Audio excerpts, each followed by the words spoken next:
अस्सलाम वालेकुम दोस्तों, आज की वीडियो में हम डिस्कस करेंगे पीटीआई के इस्लामाबाद में प्रोटेस्ट आखिरी अंजाम तक कैसे पहुंचा। हज़ारों लोग जो डी चौक में मौजूद थे कैसे मुंतशिर हो गए, कैसे गायब हो गए, डी चौक में आखिरकार हुआ क्या क्या, ये सारी चीज़ें प्री प्लान थी, स्क्रिप्टेड थी। चलिए सारी सिचुएशन को ब्रेक डाउन करते हैं। पीटीआई की फाइनल कॉल ख़त्म हो चुकी है। जो हज़ारों लोग डी चौक में मौजूद थे वो सब मुंतशिर हो चुके हैं। मोहसिन नकवी ने ये कंफर्म कर दिया कि अली अमीन गंडापुर और बुशरा बीबी दोनों फरार हो चुके हैं और जितने भी कारकुनान थे वो मुंतशिर हो चुके हैं।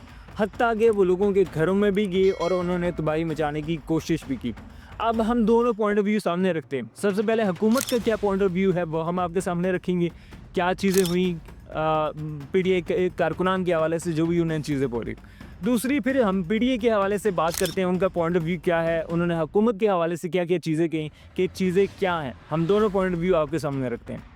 हुकूमत का पॉइंट ऑफ व्यू है कि जितने भी कारकुनान थे वो इंतशारी थे, उन्होंने इंतशार मचाने की कोशिश की, उनके पास शल से डंडे थे, उन्होंने लोगों को यरगमाल बनाया, मीडिया हाउसेस पे कब्ज़ा किया और तमाम के तमाम लोगों ने आर्मी और मिलिट्री पर हमला भी बोला।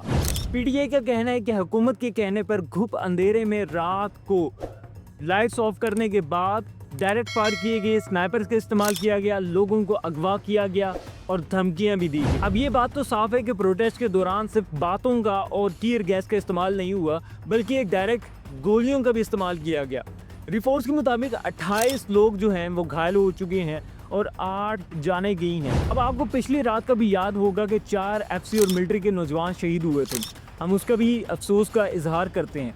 लेकिन सवाल यहाँ पर यह है कि केपीके गवर्नमेंट और फेडरल गवर्नमेंट आपस में टकरा रही है। इसमें नुकसान किसका हो रहा है? आवाम का नुकसान हो रहा है। चाहे हमारी फौज के लोग मर रहे हैं या हमारे पीटीआई के कारकुनान, ये जनरल आवाम मर रही है। नुकसान किसका हो रहा है? हमारी आवाम का।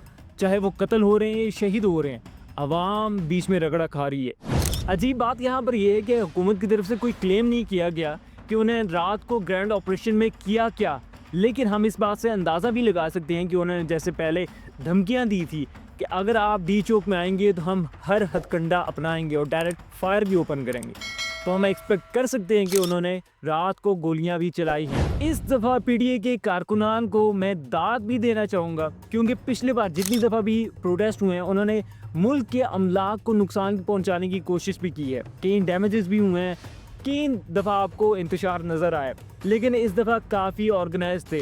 देखिए, resistance is very important and crucial thing. जब आपको लगता है कि आपके खिलाफ जुल्म हो रहा है, आप साबित कदम रहें और उसके खिलाफ डट कर लड़ते रहें। इन्होंने दिन रात अपनी मंजिल की तरफ रवा दमा रहे हैं, एक एक घंटा नींद पूरी की और चलते रहे हैं। हुकूमत के पॉइंट ऑफ व्यू के लिहाज से देखें तो हर लिहाज से हम इंतशारी को, दहशतगर्दी को कंट्रोल करेंगे और करना चाहिए, लेकिन हमें जो फंडामेंटल राइट्स मिले हैं, कॉन्स्टिट्यूशन ने हमें हक दिया है, फ्रीडम ऑफ मूवमेंट और राइट ऑफ अरेंजमेंट का भी राइट दिया है, तो हम उसको इस्तेमाल करेंगे। अब इम्पोर्टेंट चीज़ कि रात को हुआ क्या, जो मुझे इन्फॉर्मेशन मिली है मैं आपसे शेयर करता हूँ। रात के तमाम लाइट्स ऑफ कर दी गई थी। मीडिया पर्सन्स को कह दिया गया था कि आप इवैक्यूएट कर दें, मीडिया हाउसेस को कह दिया गया था कि आप इवैक्यूएट कर दें। पीटीआई के कारकुनान को ही पता चल गया था कि ग्रैंड ऑपरेशन होने जा रहा है, लेकिन ये नहीं किसी को पता था कि ग्रैंड ऑपरेशन के नाम पर किस तरीके से हल्ला बोला जाएगा, हमला किया जाएगा। That was the worst option they have chosen. मेरा मेन पहला सवाल यहाँ पर यह है कि मिलिट्री और फौज ऑलरेडी कंटेनर पर मौजूद थी, राइट। पीटीआई के कारकुनान आए, उनको उन्होंने वेलकम भी किया, गले भी लगाया, फिर उसके बाद जितने भी कारकुनान हैं उन पे शेल्स भी बरसाए गए, बुलेट्स भी बरसाई गई, रबड़ बुलेट्स, और पीछे धकेल दिया गया। लेकिन ऐसा क्यों है? ये सिंबलाइज किया जा रहा है कि जब हम चाहेंगे आपको बुला लेंगे, जब चाहेंगे आपको पीछे धकेल लेंगे। एक सवाल, क्या आपका ये मानी था? दूसरा सवाल, ये क्यों हुआ कि ये सारा वाकया डी चौक में हुआ? 3 दिन सारे कारोबार, तालीमी इदारे बंद रहे और ये सारी लाइटें वगैरह आपने डी चौक में ही क्यों बंद की?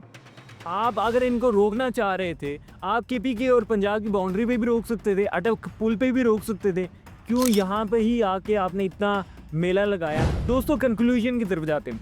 हुकूमत से मेरा सवाल ये है कि क्या ये सारी चीज़ें प्री प्लान थी, स्क्रिप्टेड थी? और पीटीआई से मेरा सवाल ये है कि क्या ये फाइनल कॉल थी या आप मिस कॉलें मार रहे हैं? दोस्तों, आपका इस सारी डेवलपमेंट्स के हवाले से क्या राय है? आप अपनी थॉट्स हमारे साथ कमेंट्स बॉक्स में लाजमी शेयर कीजिएगा। चैनल को सब्सक्राइब लाजमी कीजिएगा ताकि आपको लेटेस्ट अपडेट्स मिलती रहे। मिलते हैं अगली वीडियो में, तब तक के लिए अल्लाह हाफिज़।